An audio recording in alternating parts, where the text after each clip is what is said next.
We are on scene tonight with police in Fontana, California, showing the dangers that officers face every day. Before we get to the striking body cam video, a man called 911 saying that someone had just robbed a bank. I think he's going to a car right now. Okay, don't chase him or follow him for your safety. Right. Was it a handgun?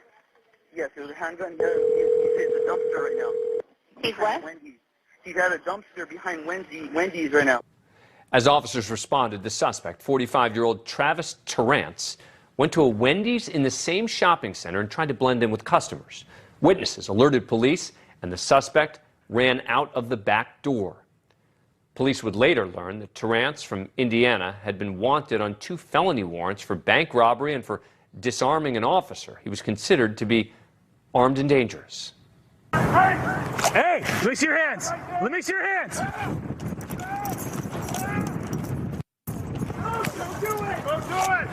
Dude, let me see your hand. Hey, watch cross, watch cross. The suspect ran to the dumpster holding area behind the restaurant. More officers responded, surrounding the structure. They gave multiple announcements to try and get the suspect to surrender, which he ignored. Now work it, dude. Let me see your hands. Let us see your hands now. Stay up here. Shot's coming up. Let me see your hands. Hey, he's got a gun! Gun!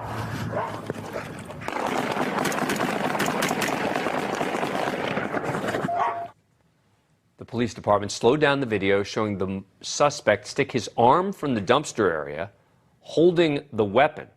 He advanced toward officers who opened fire. Suspect's weapon turned out to be a realistic-looking airsoft gun. Terrance died at the scene. No officers or civilians were injured, and the incident remains under investigation. Joining me, as always, is Sean Stix Larkin, retired Tulsa police lieutenant.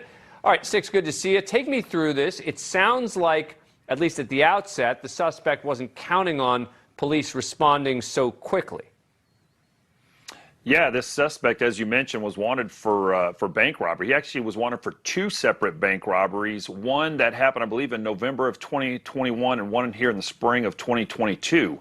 And here's the crazy thing. The one back in November, he was arrested, resisted police, tried to take the gun out of one of the officers' holsters, and actually was able to just sign himself out with no bail, without posting bail, and promised to appear in court.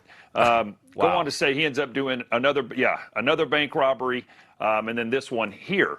But, you know, when the officers are responding to this, they had great witness information from a customer that actually sees the guy run out of the bank holding a gun that directs him over to the Wendy's.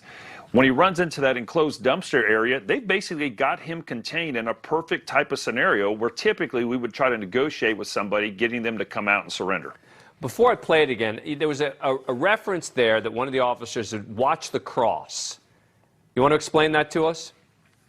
Yeah, they're talking about the crossfire. You know, numerous officers had converged in the area. There's actually another officer walking with a canine that would be a potential tool to use should the guy not come out of the dumpster area.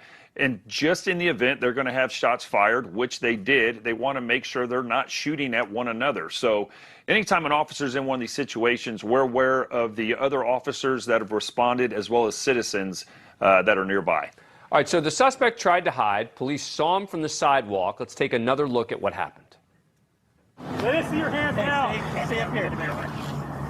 Shot's coming up. Let me see your hands. Hey, he's got a gun! Gun!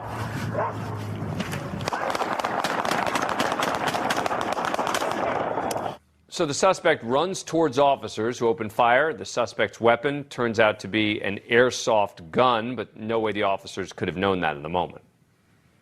Yeah, exactly. You know, obviously we're unable to talk with the suspect. He's unable to be interviewed about what his decision was or what his thought process was. He knows he has an airsoft gun. The fact that he's going to charge towards officers after committing a bank robbery, he knows what the result, you know, is going to be from these officers.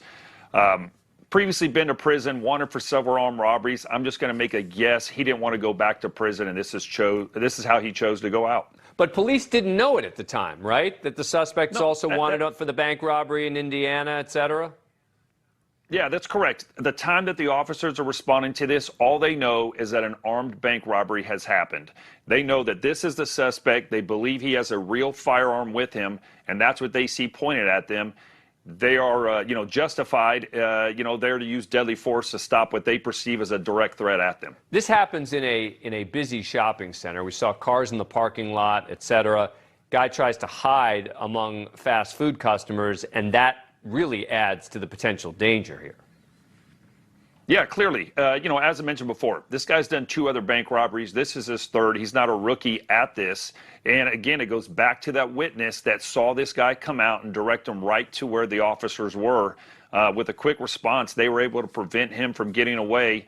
And luckily, no citizens were injured at all. And we talked about this before, right? About how important tips are from the public. If you're a police officer, it is critical. Yeah, absolutely. I mean, we need that help. That's something we need. Very thankful for people like that. Sean, thanks very much. Appreciate it. That does it for us tonight. Thank you for watching. Click the red subscribe button below so you can get more of News Nation's fact-driven, unbiased coverage.